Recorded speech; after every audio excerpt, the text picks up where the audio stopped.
네, 여러분 안녕하세요. 오늘 잠시 나눌 꼭지는요, 명료한 발음의 의미가 무엇일까 이것을 다시 좀 설명을 해드리려고 합니다. 제가 지금 아마 소리를 계속 바꿔가면서 말을 해볼 텐데요. 그때 발음의 느낌을 아시면 좋아요. 우리가 스피치나 커뮤니케이션에 관심이 있으신 분이 뭐 네이버나 구글을 서치하거나 유튜브 서치합니다. 그러면 방송을 하시는 분들이 입안 소리를 좀 강하게 발음의 위치를 잡아줄 때가 있어요. 근데 저희 연구기관은 발음의 위치가 혀의 문제로 많이 보지 않거든요. 볼과 혀에다가 이렇게 힘을 줘서 얘기하면 명료한 발음처럼 들리긴 하지만 소리 들어보세요. 이 소리는 호흡의 소리를 굉장히 막습니다. 그래서 어떤 분들 같은 경우에 바로 할 때 우리는 이렇게 생각하죠. 그렇지만 이렇습니다. 이렇게 발음해요. 이렇습니다. 그렇죠? 막 이렇게 이러한 볼과 혀의 소리를 굉장히 많이 쓰는 겁니다. 그래서 성대 사이로 바람이 지금처럼 지나가지 못해요. 한국인들은 이미 혀의 위치를 대략 감각적으로 알고 계세요.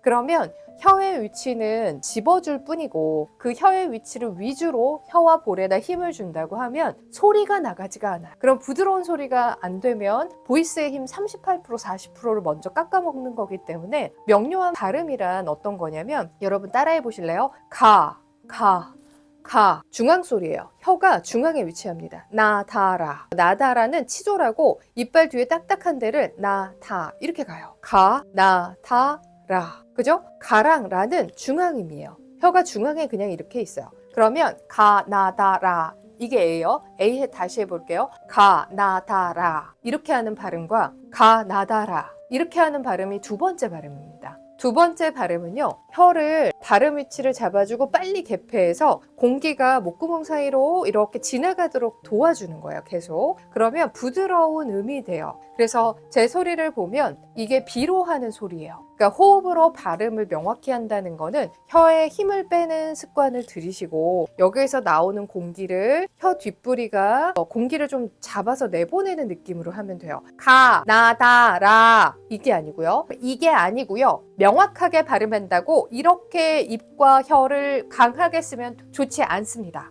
굉장히 불편합니다. 한음을 듣기에는 괜찮지만 계속 연속적으로 입과 혀를 힘을 줘서 쓰면 이게 정확한 발음을 하는 것이 아니라 전체 맥락을 떨어뜨립니다. 이 부분 다시 해볼게요. 정확한 발음을 하는 것이 아니라 오히려 전체 맥락을 떨어뜨리는 역할을 합니다. 지금 뒤에 소리가 아마 메시지가 잘 들릴 겁니다. 지금 뒤에 소리가 메시지가 잘 들릴 겁니다. 계속 이렇게 하면 이건 어떤 느낌이냐면요. 강강강강 이렇게 되는 거예요. 그럼 뭐가 없어요? 강가라 강강 하면서 중도 없고 소도 없어요. 근데 호흡으로 이렇게 단아하게 호흡 소리로 발음을 하면 얘는 단아하고 담백합니다. 이게 더 세련된 발음이 되어요. 그래서 호흡을 위주로 한 발음 연습을 좀 잡으시는 게 명료한 발음과 혀의 위치가 한국인들에게는 그렇게 중요하지 않습니다. 이 처음을 중요시 여겨야 되는 것은 외국인들이 한국어를 배울 때 아니면 리을, 시옷 이런 특정 발음의 위치가 헷갈리는 한국 분들에게 한 번쯤 잡는 거고요. 가, 나, 다 이렇게 가지 않아요. 이렇게 정확한 발음이라고 배우시면 안 됩니다. 나, 다라, 가나다라, 마바사 지금 호흡으로 날리는 소리예요. 가나다라, 마바사 각야, 격하, 고교, 구교 가독성 안 떨어집니다. 호흡으로 해도 명확한 발음처럼 들릴 수 있다는 거. 조금 더 세련되고 우아한 발음은 호흡으로 하는 발음이구나. 그러면 어떻게 해요? 볼과 혀에다 힘주는 습관을 없애고 처음에 위치를 잡았다가 바로 혀가 없어져요. 풀어주세요. 그 다음에 나오는 공기를 뒤에서 잡아서 앞으로 민다라고 생각해 주시면 굉장히 부드러운 화법을 쓰고 되게 친밀한 대화법을 쓰는 사람으로 느껴질 겁니다. 그러면 어떻게 돼요? 주변에 많은 사람들이 있을 거예요. 고독사하지 않을 겁니다. 다음 꼭지로 또 찾아뵙겠습니다. 고맙습니다.